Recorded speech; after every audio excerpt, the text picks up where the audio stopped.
अस्सलाम वालेकुम। आप सब लोग का फिर से मेरे चैनल पे दोबारा खुशामदीद।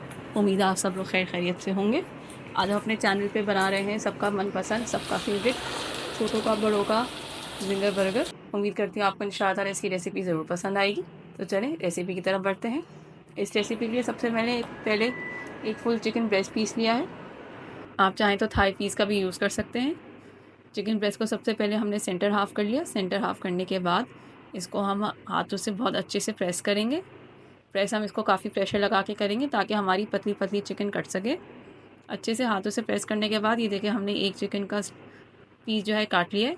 पीसेस जो है कोशिश कीजिएगा बहुत मोटे मोटे ना काटें, पतले पतले काटें। अगर मोटे कटेंगे तो चिकन को गलने में टाइम लगेगा, बल्कि हो सकता है चिकन आपकी जो चूँकि ये ब्रेस्ट पीस है काफ़ी अंदर से सख्त भी रह जाए। तो इस तरह से एक चिकन हाफ़ चिकन ब्रेस्ट से मैंने 3 से 4 जो है चिकन के पीसेस काट लूँगी।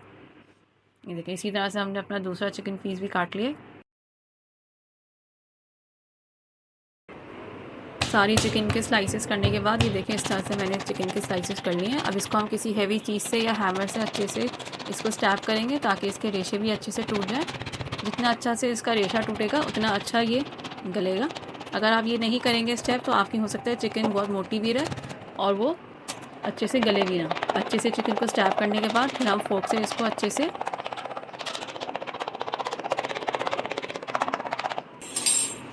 कोट करेंगे ताकि इस चिकन की मैरिनेशन में हम जो मसाला लगाएंगे वो चिकन में अच्छे से रच बस जाए। अब ये चिकन को अच्छे से हमने स्टैप भी कर लिया, पोर भी कर लिया। अब हम इसके मसाले की प्रिपरेशन करते हैं। पहले हम एक ओपन बॉल में हम अपनी चिकन के पीसेस को रखेंगे। ये देखिए चिकन स्लाइसेस मैंने कितने थिन कट करें। इसी तरह से आप इससे ज़्यादा थिन कोशिश कीजिएगा, मोटे कट ना करें। ये मेरे पूरी चिकन ब्रेस्ट से जो मैंने लगभग जो है 8 मैंने अपने ज़िंगर बर्गर के चिकन स्लाइसेस तैयार करें। अब चिकन मैरिनेशन के लिए सबसे पहले 1 टेबलस्पून गार्लिक पेस्ट, नमक हस्ब ज़ायक़ा, 1 से 1.5 टेबलस्पून पिसी हुई लाल मिर्चें, half teaspoon black pepper काली मिर्चें। उसके बाद हाफ़ टी स्पून मैंने इसके अंदर पेपरिका पाउडर शामिल किया है। ये 2 बड़े नींबू का लेमन जूस है। इसको डालने के बाद अच्छे से हम चिकन को मैरिनेट करेंगे। मैरिनेशन कम से कम 30 मिनट्स का हम करेंगे। इसके अंदर बस यही मसाले जाएंगे, इसके अलावा और कोई मसाले नहीं जाएंगे। आप चाहे तो इसके अंदर मस्टर्ड पेस्ट ऐड कर सकते हैं। मस्टर्ड पेस्ट जो है मुझे पर्सनली ज़्यादा अच्छा नहीं लगता, इसलिए मैं नहीं डाल रही।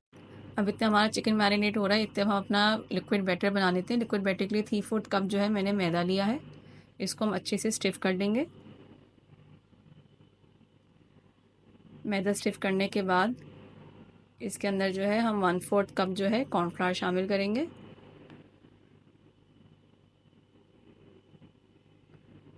कॉर्नफ्लावर शामिल करने के बाद हम इसके अंदर हस्ब ज़ायक़ा थोड़ा सा नमक शामिल करेंगे। हाफ़ टी स्पून जो है काली मिर्चें शामिल करेंगे और 1 टीस्पून जो है पिसी हुई लाल मिर्चें शामिल करेंगे। 2 टेबलस्पून के बराबर इसके अंदर हम सिरका शामिल करेंगे और इसके अंदर 3 कप टोटल मैं इसके अंदर दूध ऐड करूँगी। दूध ऐड करने से भी चिकन ज़िंगर का टेस्ट जो है बहुत अच्छा इन्हेंस हो जाता है। ये अच्छे से दूध ऐड करने के बाद इसको हम अच्छे से मिक्स कर लेंगे। ये हमारा बैटर जो है बहुत ज़्यादा थिक नहीं होना चाहिए, बल्कि थोड़ा सा फ्लोई कंसिस्टेंसी में होना चाहिए। इसके अंदर मैं 1 टेबलस्पून जो है गार्लिक पेस्ट ऐड करना भूल गई थी। 1 टेबलस्पून हम इसके अंदर गार्लिक ऐड करेंगे। अब चिकन हमारा 30 मिनट्स तक मैरिनेट हो चुका है। अब ये हमारा लिक्विड बैटर भी तैयार है। एक बॉल के अंदर हम सिर्फ मैदा रखेंगे और एक बॉल के अंदर हम चिल्ड पानी रखेंगे। सबसे पहले अपनी चिकन जिंगर के स्लाइसेस को है दूध के बैटर में डिप करेंगे। फिर हम इसको एक कोट बैटर मैदे की करेंगे, प्लेन मैदे की। उसके बाद हम इसको पानी के अंदर 10 सेकंड मैंने काउंटिंग करके इसको डिप करा था। काउंटिंग करने के बाद दोबारा से हम इसको मैदे में अच्छे से कोट करेंगे और अब दबा दबा के कोट करेंगे ताकि इसमें अच्छे से क्रम बन जाए और उठा के हम झाड़ लेंगे। अच्छा, मैदे से क्रम कोट करने के बाद इसको आप प्लेट पे नहीं रखिएगा, बल्कि डायरेक्ट ही फ्राई कीजिएगा। प्लेट पे रखेंगे तो आपके जो क्रम्स बने हैं वो दब जाएंगे। अच्छे से सिंगल स्लाइसेस को मैदे में कोट करने के बाद इसको हम झाड़ लेंगे और फ्राई कर लेंगे। ये देखिए फ्राई करने पे कितना अच्छा सा इसका टेक्सचर आ रहा है, कितने अच्छे से इसके क्रम्स बन के नुमाया हो रहे हैं। आंच जो है फ्लेम जो है अपनी चूल्हे की मीडियम टू फ्लेम रखिएगा ताकि आपकी जो कोटिंग है वो फ़ौरन ना जले और अंदर से चिकन भी गल जाए। ये देखिए इस तरह से हमारा ये जिंगर का पैटी बिल्कुल तैयार हो चुका है। ये बहुत ही क्रिस्पी और बहुत ही यमी बन के तैयार होते हैं। उम्मीद करती हूँ आप इंशाअल्लाह ताला ज़रूर ट्राई करेंगे और अगर आपको मेरी रेसिपी पसंद आ रही हो तो प्लीज़ मेरे चैनल को ज़रूर सब्सक्राइब कीजिएगा और अपने कमेंट से मुझे ज़रूर आगाही कीजिएगा। मुझे आपके फ़ीडबैक का इंतज़ार रहेगा ताकि उससे मैं अपनी वीडियोज़ को और ज़्यादा इम्प्रोवाइज़ कर सकूँ।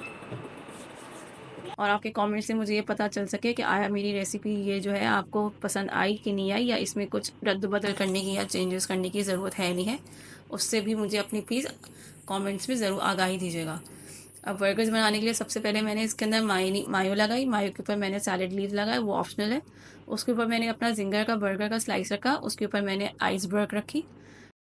फिर दोबारा से मैंने केचप और मायो इसके ऊपर ऐड करे, और ये देखिए इसके साथ ही हमारे यमी से क्रिस्पी से ज़िंगर बर्गर तैयार है।